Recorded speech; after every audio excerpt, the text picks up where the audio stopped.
our profile data, the year part of year, make, and model, to pull out users who have a car no older than 2014 to send this offer to them. That way, we're avoiding somebody who's driving an older car getting an offer that's not relevant. Next up is a feature that we call drives. So users would use this particular feature if they're interested in learning a bit more about their fuel efficiency. And fuel efficiency becomes important because the less fuel efficient you are, the faster you're burning gas, the more money that you have to spend on gas. So every drive that a user takes with this particular feature on is giving them a fuel efficiency rating. So you can see at the top of this screenshot, this particular person got rated OK with an OK-looking emoji face. We're giving you a map in case you wanted to see where you drove, but telling you what time you started, what time you ended, how far you drove, how long you were in the car. And this event that's in the middle of the bottom of the screenshot there that says hard brake, that's one of 3 events that can happen while you're driving that actually impact your fuel efficiency.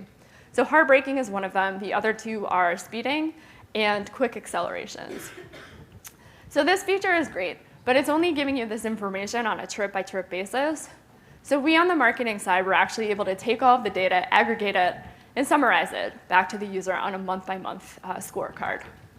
And then the other thing we're able to do with all of this information is segment again. And so what that looks like in practice.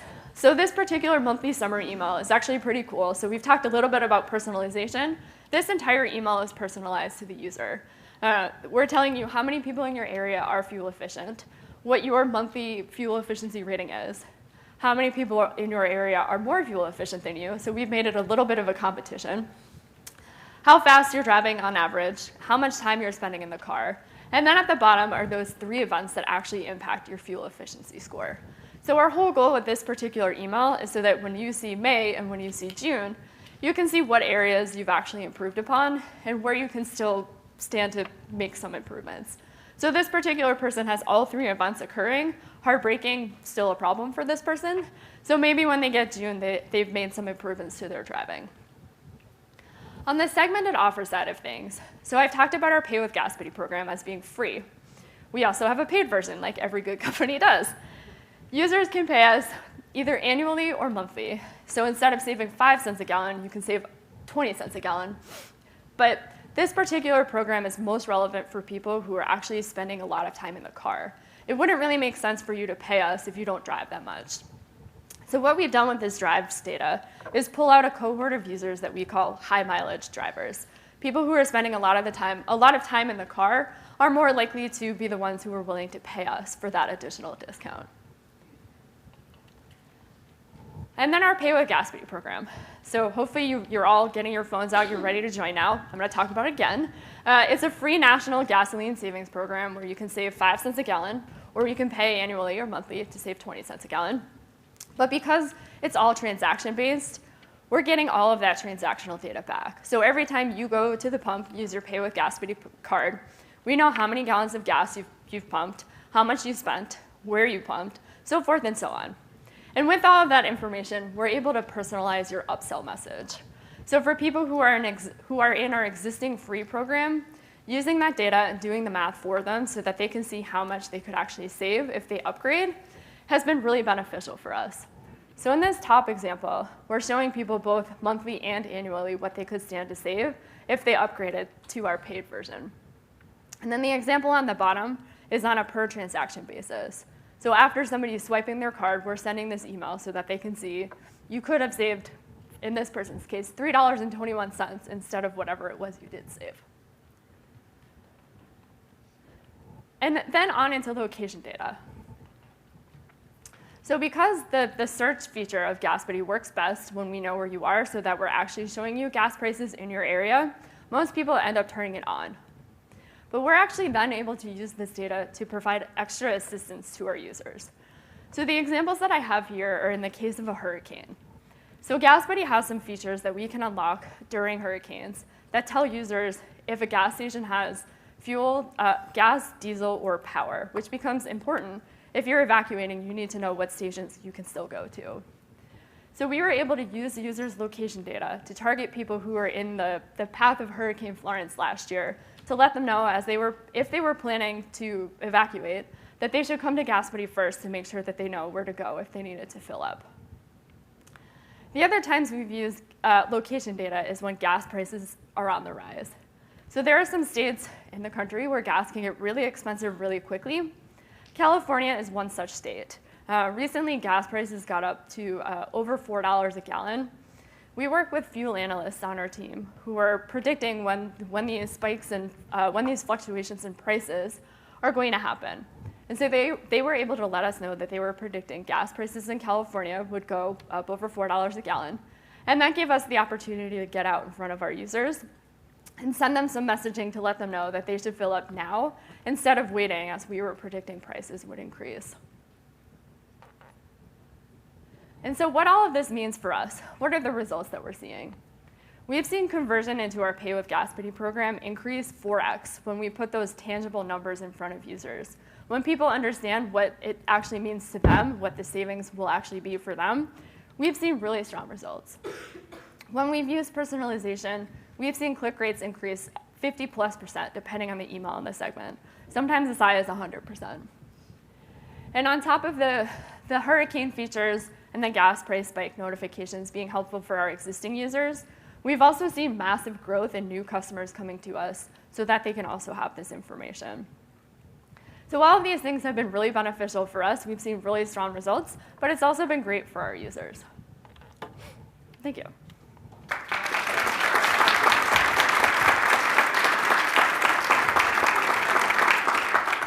Like a Fitbit for your car. Yeah. I'm curious if you've seen any. Are we on?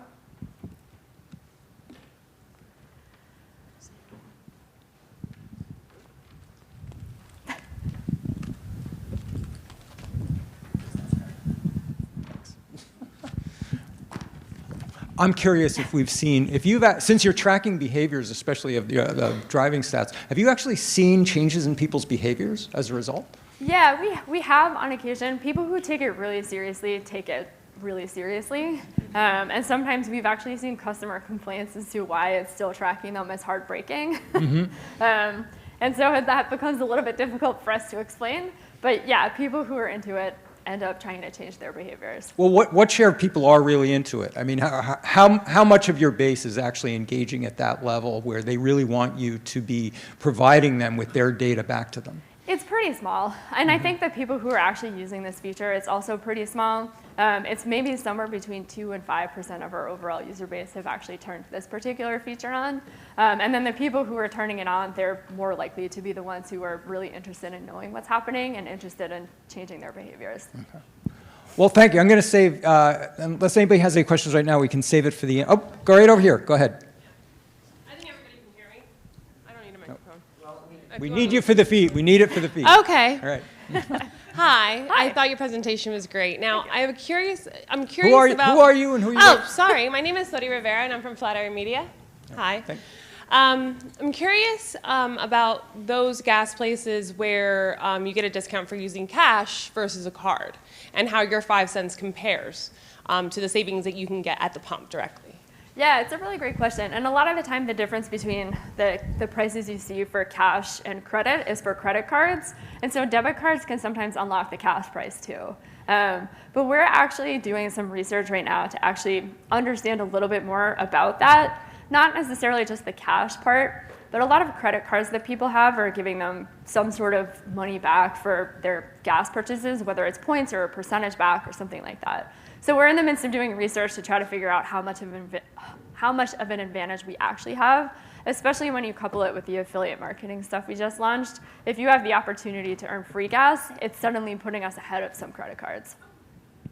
Since the people who are engaging in a lot of this have the app installed, are you finding any preferences between modes of communication? I mean, you showed some of the reporting is coming in through email. Why not just a push message that pushes them back into the app? Yeah, so we are using multi-channel marketing, and it is actually really interesting. We've been around for a really long time. So Gas Buddy originated in the year 2000 as just a website, and we didn't become an app until 2012. So the users that we had for those 12 years are the ones who are really, really interested in email. So our email engaged segment is very different from those who are engaging with our mobile messaging. So we are using both, and it is a different audience, which is always fun. Carolyn, thanks very much. Grab a seat. We're going to have the panel join you. Great. Thank you. Way to show them things about the ways in which they're interacting with brands and information about themselves. It appears to be extremely impactful, but it also reflects the value of deepening data profiles, of getting a deeper understanding of the various behaviors that your customers have, opening up whole new ways of communicating with them that go beyond shallow personalization. So to talk about this art of leveraging loyalty, we have with us leading this panel Marissa Pisano, who is the marketing manager of email and SMS at Sherwin-Williams. She oversees the both email and SMS marketing for the Americas group, both on the do-it-yourself or consumer side and the wholesale side. Please welcome Marissa in our panel. Hi, everyone. Oh, I don't know if I turned it on. Hold on. On? Okay, good. Woo. All right. Sorry. I was like, there is no way I'm gracefully getting up into this chair. So now that we're in, I think we can finally get started.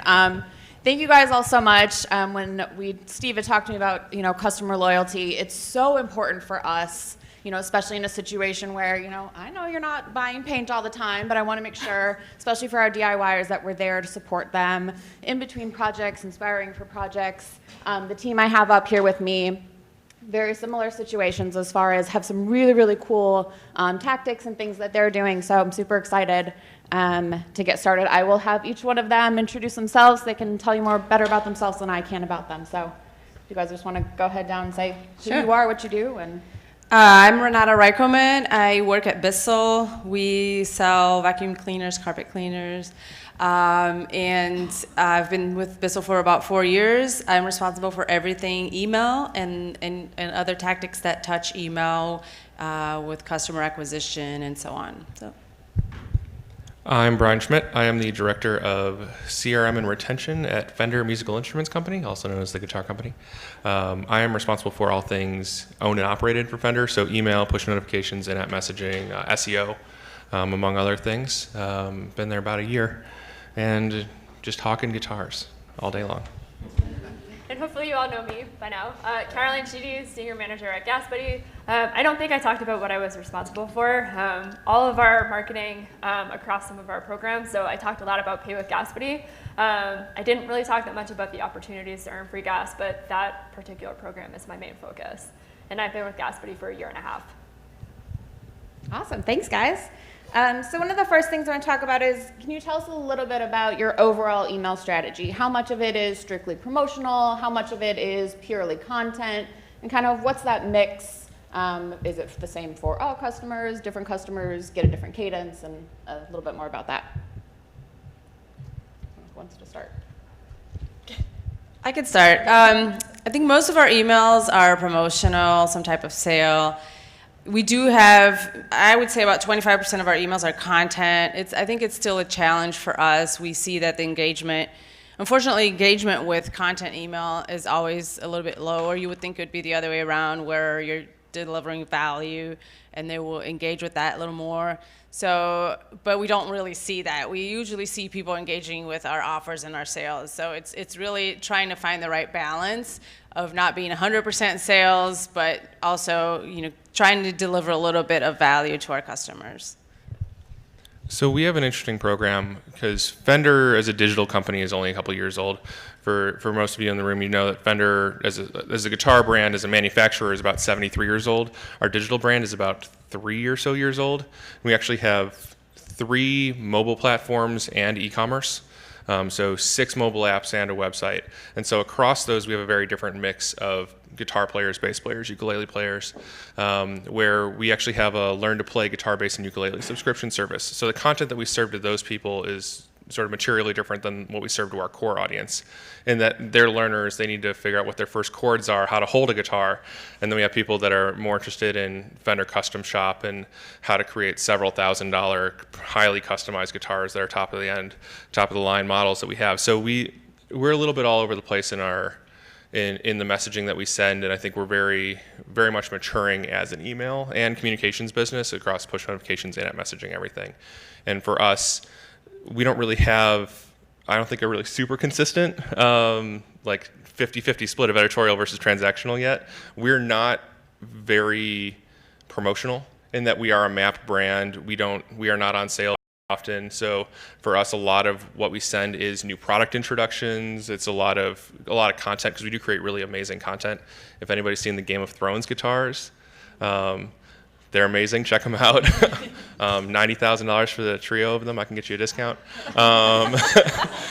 Well, but we produce content with everything that we do, and so we have videos with those of like Scott Ian and Brad Paisley and Tom Morello, all three of that stuff through email as well. And at Gas Buddy, we are almost entirely a promoting program. We're encouraging people to make purchases in our affiliate marketing program. That's most of our emails. We do occasionally have some content around how people can better save, some tips and tricks on if they're going on a road trip, what they can do. But yeah, we are almost entirely promotional. So kind of you answered this a little bit, but kind of great data about your customers, and how are you using that to determine, I should be saying this to this person, this to this person? 2 weeks on Wednesday, we'll try to send you a message on Tuesday to remind you to use that card. So that's a lot of how we're focused. I think day of week is really important for us as well when we think about what our different engagement platforms are. So we have a free tuning app that people use right before they tune their guitar that you might have with a lot of the digital products that are here, especially like Gas Buddy. And for us, knowing when people is really important. And so we know that people play when. And so with that, we've positioned our onboarding experience for our Learn to Play app with those timeframes. And so we know when someone initially comes in, we trigger messaging based on that, but then we also do a flow that's sort of counter to when they came in and aligns with what we know to be true for when people play.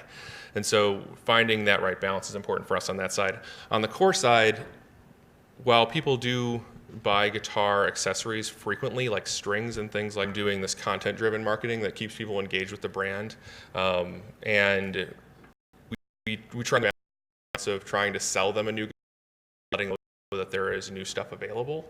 The other big problem that we have, which we'll get into and as we talk about data, is that our D2C business is very, very small. And so a lot of the actual transactions of Fender guitars that occur happen at our third-party retailers, Sam Ash, Sweetwater, Reverb, Guitar Center. And those guys are not great about sending us data back, and that they don't.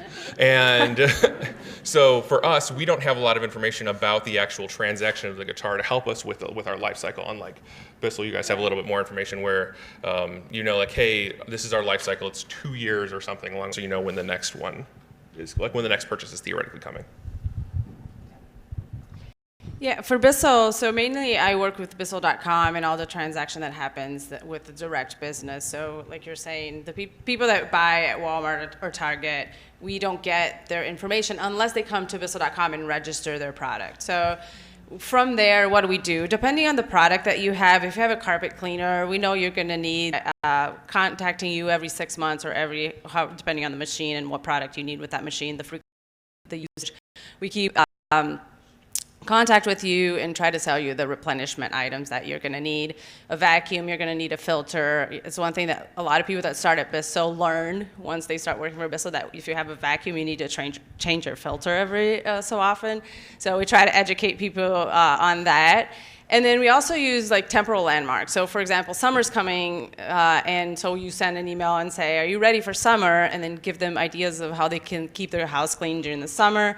There are other products, not just vacuum. If you own a Bissell vacuum, maybe you need a steam cleaner. Or you know, when we're getting ready for the holidays and you're going to have guests over, is your carpet clean? Maybe you need a carpet cleaner. So just trying to use different tactics like that.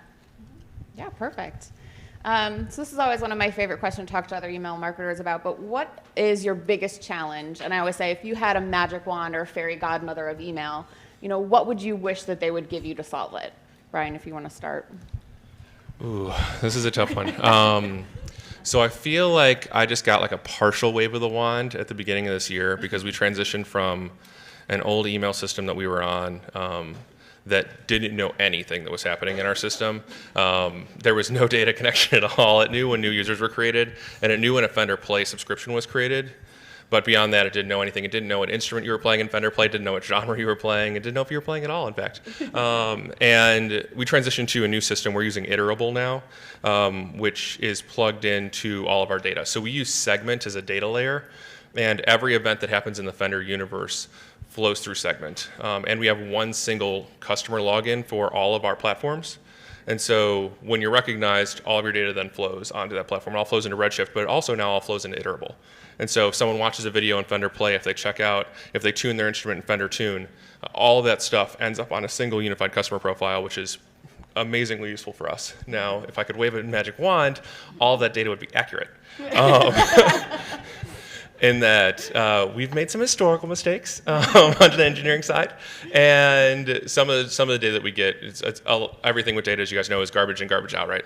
And so we've done a lot of work to clean up some of the data that's coming through, especially from Fender Play. We've got some work to do on the Fender Tune side, and we're working our way through a lot of that. But if I could wave magic wand, it would take us less than a year to fix all of it. So. Other than unlimited resources, I think I'd probably say more focus on automation. I think Veronica had talked about how her team has some behavioral triggers and a team in place to focus on that. Boy, I wish we had something like that. We have some behavioral triggers in place, but not nearly as many as we'd like. And so I think better and more focus on automation can really take our stuff to the next level. Yeah, I think I would go along those lines because for us, we recently implemented a CDP, and it's been very slow because there's a learning curve with the tool itself, but then also resources and creatives to be able to implement all the campaigns and all the segmentation that we want to. So it's been slow, and I think there's still a lot that we can learn. So definitely resources. Yeah, perfect. And I know this is a huge topic for tomorrow. You guys had already talked about kind of that concept of the team of one. But you guys want to talk a little bit about, I feel like email teams are always those things where it's like, we are so slim and so agile and put out millions and millions of emails. And people come back and they're like, we need another email. And we're just like, okay. So what do you guys do, in those situations where, kind of overwhelmed or it's going to be a little bit too much? How do you kind of manage with your team and, agency partners and things like that? I can start on that one. So one of the things that we've focused on in the last year is really learning Salesforce Marketing Cloud's AMP scripting capabilities. It's actually allowed us to do one email that has a bunch of different components depending on what types of attributes a user has. But it was a steep learning curve. But there's a woman on my team who took it head on, and it's really helped us take all of our stuff to the next level. It takes some of that. That as well, where our old welcome email for Fender Play was one version that assumed you were playing guitar, playing rock, and you is and whether or not you're actually playing, like if you watch videos in your first session, things like that, and probably one of the most fortunate in the room of being able to really expand our staffing a lot around digital. As an manufacturing brand, we're really investing in digital right now, and so when I started a year ago, there was one. Sometimes. Unfortunately, her backfill is amazing. But also, and it wasn't me, it was the person I hired. But our team is actually now up to 6 around CRM and retention. And so we have a handful of campaign specialists. I've got a couple of subscription businesses. But that's been a very, very helpful thing to us to find some scale is to actually staff appropriately around it. And then we talked about this, but talking about outside resources, we recently started doing some tests with Upwork. I don't know if you guys are familiar with Upwork. It's really a type of specialty that you can think of. So definitely they have designers. So we do a lot of that, put an email together because they're probably working on the emails that are already within a few days. So yeah, awesome. That was a cool resource I did not know about. So very cool. So one of the things that innovative things there are. So using AI with partners like Phrasey, using movable ink for things like personalization of that you guys are doing to help with your personalization and maintain your customer loyalty. And it's been pretty cool for us because for us, knowing that someone owns a pet is huge because pet owners have higher lifetime value. They are the most loyal customers that we have. So we always want to know if you're a pet owner, right? In the past, we would send an email out on the welcome series that you get once you sign up and say, hey, go to our profile center and answer a whole bunch of questions for us, like complete your profile. And who really wants to spend time to give a company like all their information for nothing, right? I mean, we would give them 10% off after that, but still, we didn't get like a huge, compliance there. So we started putting fun poll questions on the email. So something like, hey, who are the mess makers in your house? And then there's a pet, or there's a kid making a mess, or there's just adults like spilling wine or something like that. And just have people answer that. And once they answer that, then we update their profile. So we've been doing a few tactics like that, and I think it's work in progress because we always want more people to answer those polls. So we're constantly updating the design and trying to get more higher response rate. But it's been cool. Yeah, that's awesome. It's a really good one. I mentioned that we've built yet. Our director of analytics, who was our first ever director of analytics, started in December, and he started to staff his team. And so we're starting to get more modeling it. What Iterable actually allows us to do is process our events through workflows. And so, for example, when we have someone come into Fender Play, they tell us instrument and genre. We take those events and through a workflow, we actually write them to the user's profile, and then we update them on future events that come through, so we always have a current path against their profile. When an order checkout event comes through, we take the information off of that order and we also write it to the profile, including we have a cell that has lifetime purchase value that we actually just do the math and by the CRM without needing an outside resource. And then we actually can send that to Facebook and to Google as well. So we target because that data all in one place, which actually happens to be in Iterable.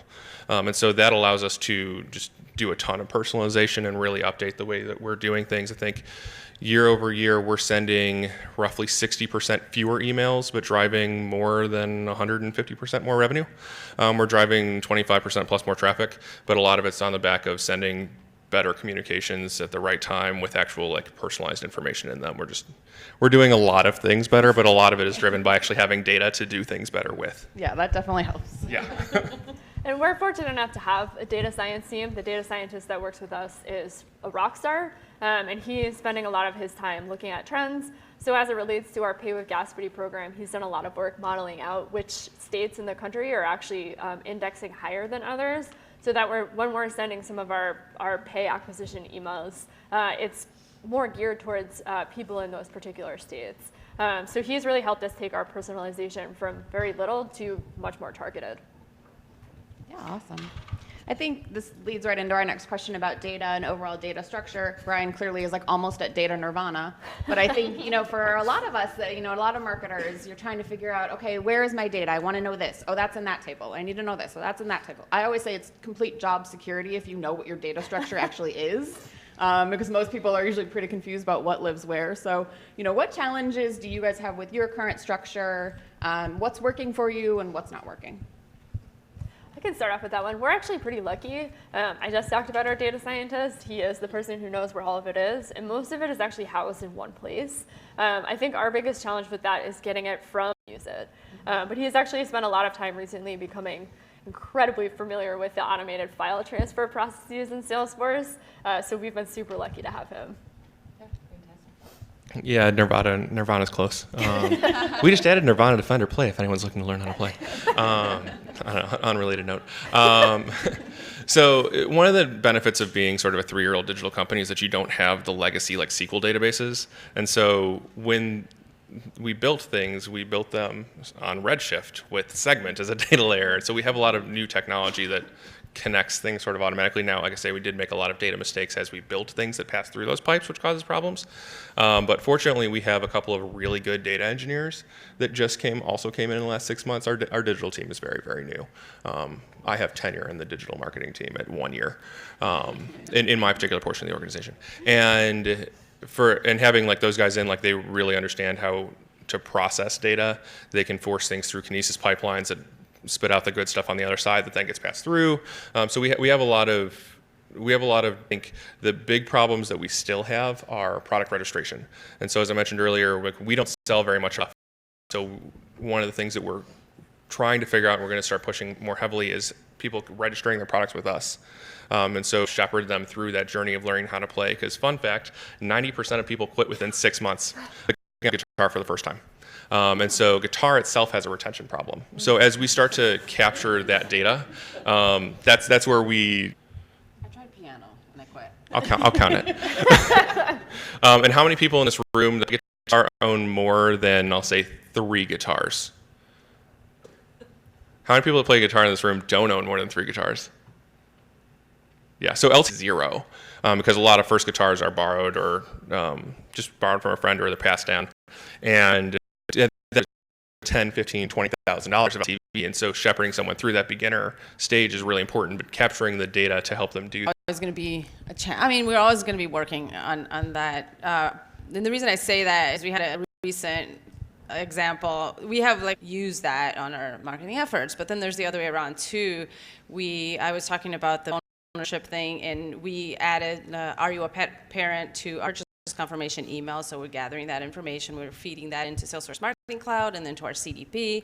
And then when I shared this with our customer service team, okay, we updated our information so that we know they're a pet owner, so then now the data has to go the other way. So I think it's always we always have to be thinking about places data has to go to. So yeah, that's where we're at. I think there's still some work that needs to be done. Yeah, data is certainly one of those things where you're never really, there's always something else. Right, there's always exactly. something new coming through. Awesome. So again, this is another one of my favorite is talking about our failures. A lot of people like to say, oh, everything we do is so great, but sometimes it's just a really great group we're not on our part of called Women of Email. And the group is that you share things that you're like, oh my gosh, I totally made this huge mistake. I can't believe I did this. You get the support. And so I just kind of wanted to kind of reiterate that with this group here to share with all of you. So what are some of your biggest failures or something that you really learned from? Yeah, I can start. I don't think this is necessarily a failure, but some of the tactics that tweaking and making adjustments until you get to where you want to be. Mm-hmm. Yeah, absolutely. I have quite a few email failures in my career. I'll pick. I spent several years at Groupon as their head of North American customer acquisition and retention. I sent over 100 billion emails with them, which is more than some of the ESPs in this room send in a year. Just kidding. 2 million people. That was just a header and a footer. There was no content in the middle of that email. Which actually drove the same amount of revenue and clicks as a normal email, so not really a mistake. It was a mistake, but it's email because we didn't notice the revenue bump. We got an email from the CEO. It's like, hey, got a blank email. We're like, oh. But then, you sort of move on from those types of mistakes. I think as much as the data pipeline stuff is really great, we did accidentally something that then triggered straight through the pipeline and triggered off our welcome email. We now have, we were like, this could never happen, and then it happened, and so now that's one of the things is when certain parts of your environment are black box, and you've got teams that can be working in silos, profile updated at date and stuff like that. So just being careful with that, I think, is how you avoid some of the big mistakes that can happen at the biggest scale for a given business. With personalization, one of the examples that I had actually shown earlier for the tank inference email, where we were showing users how much money they could save, and we were telling them about all of this great money they could save filling their Tesla. And the person actually ended up posting it on Twitter with some really sarcastic remarks to it. And when it comes to personalization, so that we can avoid stuff like that happening. Yeah, absolutely. Well, thank you guys all for sharing your stories and for answering.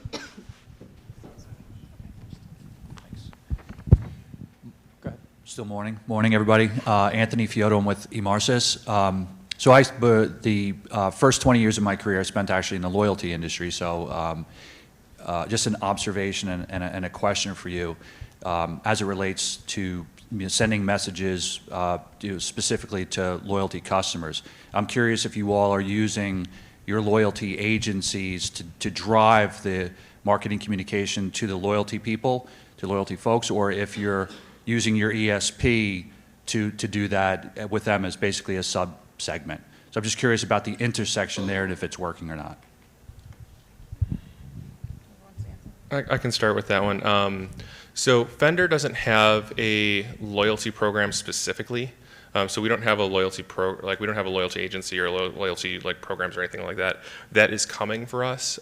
But as we think about loyalty amongst the brand, we think of high value guitar players, custom shop buyers, and also artists. And we have a very large artist management team. As we think about segmentation of our group, is where we get into really specific campaigns for those people, and that's where we do have trouble with scale a lot, is in that we have 10,000 really valuable users that we want to send a really specific message to, and so that every campaign that you're coder codes is one campaign regardless of how many people it's going to, and that's where like we find a little bit of problem in our scale of loyalty. But I think as we work towards ultimately we're processing that information in our ESP because we don't have third-party loyalty programs, and we're not leveraging our database because our database already exists on our ESP.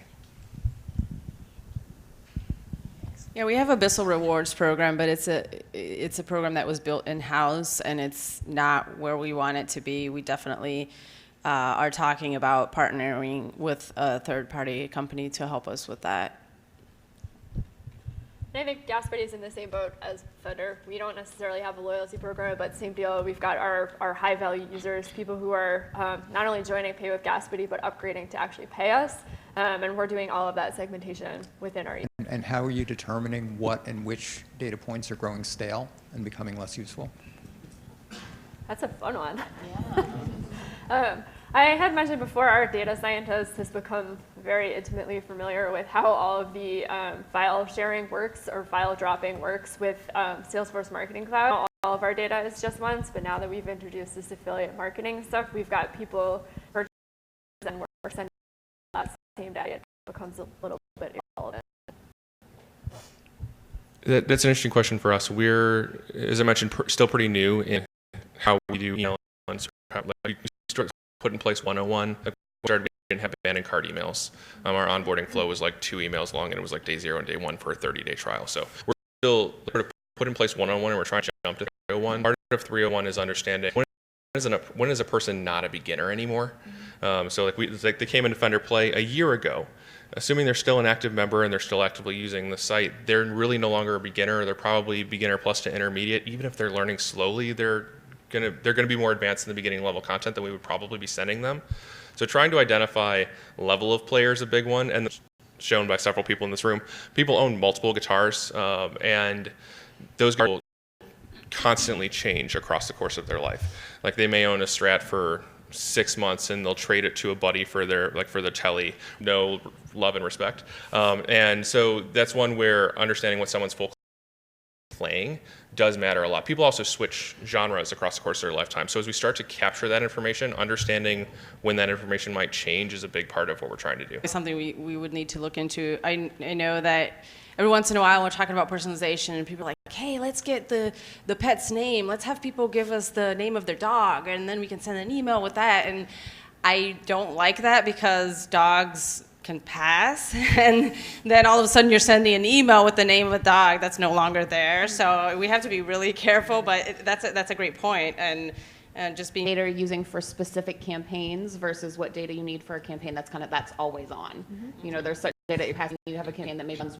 once a week or once a month or something like that, and you're like, okay, I need to pass this in whatever your every day or multiple times per day data feed. Marissa and panel, we're going to continue this in the roundtable at the end of